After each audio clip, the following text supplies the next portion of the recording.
Ah Alors ce soir. Eh, salut toi. Waouh. T'es accompagné? Tu me la présentes? Ce soir, je vais parler de la femme. Alors, 3 époques, 3 styles, 3 écritures complètement différentes. Alors c'est un peu un pari, hein. Moi je suis pas là pour faire rire, je sais pas du tout faire rire.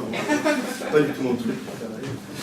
Il y a un mode d'emploi. D'abord, il faut que Sylvain comprenne qu'il y a 3 textes, donc à la fin du premier, tu rentres pas. Parce que c'est pas la fin. Vous, entre les 2 textes, vous applaudissez, ça m'encouragera. Et puis à la fin, on fera un bilan, quoi, si ça vous a plu, vous me direz. Alors, le premier texte, oui, alors je parlais des textes. Donc il y aura une poésie. Pour l'anecdote, ça c'est anecdotique, c'est moi qui l'ai écrit. Passons, je vois que ça ne vous intéresse pas. Je vous ai dit que je ne faisais pas rire. Le deuxième, ça sera une fable. Et le troisième, ça sera une chanson. Mais cette chanson, je ne vais pas la chanter, non pas parce que je ne sais pas chanter, si, je chante très bien. Et je vous ai dit, je ne suis pas là pour faire rire, arrêtez. Non, moi je sors si vous riez. Vous verrez, bon, allez-y, riez. Non, mais allez-y. Mais riez, allez-y, faites-vous plaisir, moi je veux bien. Mais moi c'est sérieux ce que je fais, ça n'a rien à voir. Bon alors, et le troisième, donc c'est une chanson. Et que je n'ai pas écrit, je ne vais pas chanter parce que je vous disais que je chantais très bien. Mais plus tard, je chanterai une autre fois, c'est promis, je vous assure. Alors, je ne sais pas par quoi je commence. La poésie, ça vous va? Allez. Ouais, c'est bien, il y en a 3 qui sont. Vous êtes dégueulasse, mais je vous ai dit ne pas rire. Mais si riez, allez-y. Alors la poésie, c'est un tout petit texte que j'ai écrit qui me fait chaud au cœur quand je le dis. Donc je risque peut-être de bafouiller parce qu'il peut y avoir de l'émotion. Alors voilà. Le thème la femme, hein, gardez ça comptait. Il rigole. Toi, t'arrives sérieux, tu fais du théâtre, école d'art dramatique, tout ça. Je suis pas là pour faire rire, bordel. Bon. Allez, on y va. La beauté était là.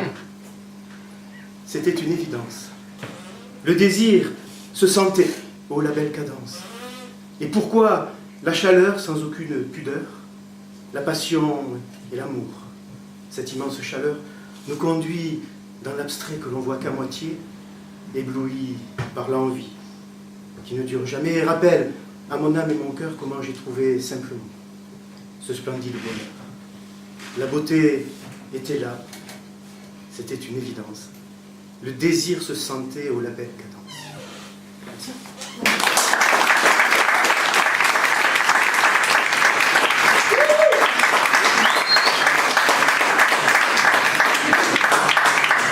Ah, vous me faites plaisir, vous n'oubliez pas.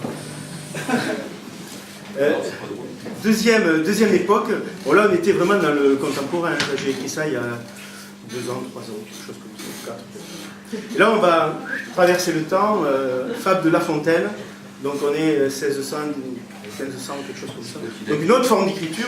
Et alors là on va toujours parler de la femme, mais on va parler de la chatte métamorphosée en femme. Ouais, ça y est, ça fait rire. Putain, ça fait chier, quoi. Un homme chérissait éperdument sa chatte. Il la trouvait mignonne, et belle, et délicate, qui miaulait un ton si doux. Il était plus fou que fou. Cet homme, donc, par prière, par larmes, par sortilège ou par charme, fit tant qu'il obtient du destin que sa chatte en un beau matin devint femme. Et le matin même, Maître Sceau en fit sa moitié. Le voilà fou d'amour extrême, de fou qu'il était d'amitié. Jamais la dame la plus belle ne charma tant son favori. Mais que fait cette épouse nouvelle? Son hypocondre de mari, il l'amadoue, elle le flatte. Il n'y trouve plus rien de chatte. Et poussant l'erreur jusqu'au bout, la croit femme en tout et partout.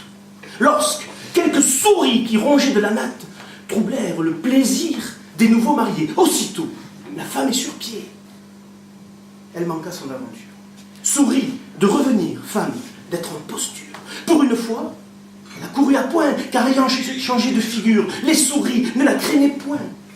Ce lui fut pourtant une amorce, tant le naturel a de force. Il se moque de tout, certain âge accompli, le vase est imbibé, l'étoffe a pris son pli. En vain, de son train ordinaire, on le veut désaccoutumer. Mais quelque chose qu'on puisse faire, on ne saurait le réformer. Coups de fourche, ni d'étrévillère ne leur font changer de manière. Et fussiez-vous en bâtonnier, jamais vous n'en serez le maître. Qu'on lui ferme la porte au nez, il reviendra par la fenêtre.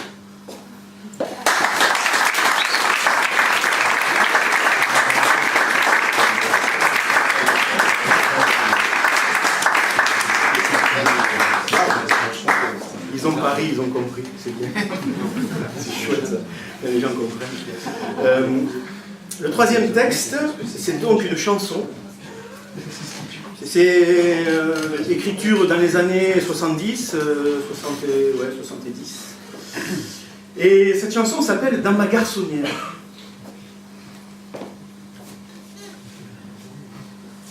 Quand je suis venu de ma province, j'étais pas mince, non. Bon, j'étais pas gros non plus, bref.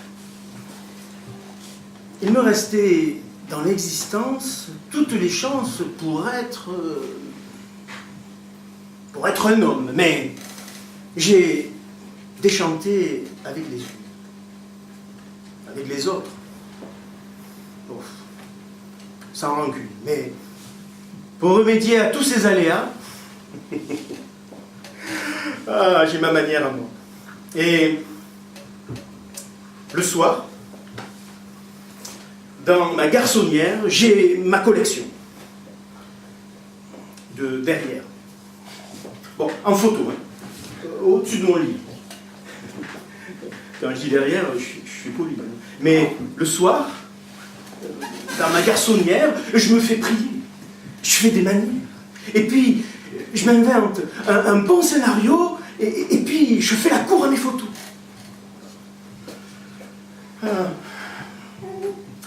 Je suis obsédé. Je le confesse. La moindre fesse me rend idiot, car depuis toujours, ma seule hantise, ma convoitise, ce sont les femmes.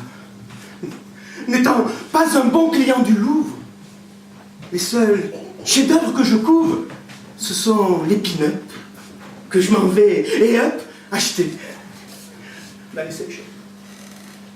Et le soir, dans ma garçonnière, eh bien, j'ai ma collection de derrière, oui, en poster au-dessus de mon lit. Oh. Quand je dis derrière, je suis poli. Mais le soir, dans ma garçonnière, je me fais prier, je fais des manières, et je rentre au fond de mon dodo et je fais l'amour à mes photos. Oui, le soir, dans ma garçonnière, je dis ni oui, ni non, je suis beau! Je suis Don Juan! De mes photos. Merci.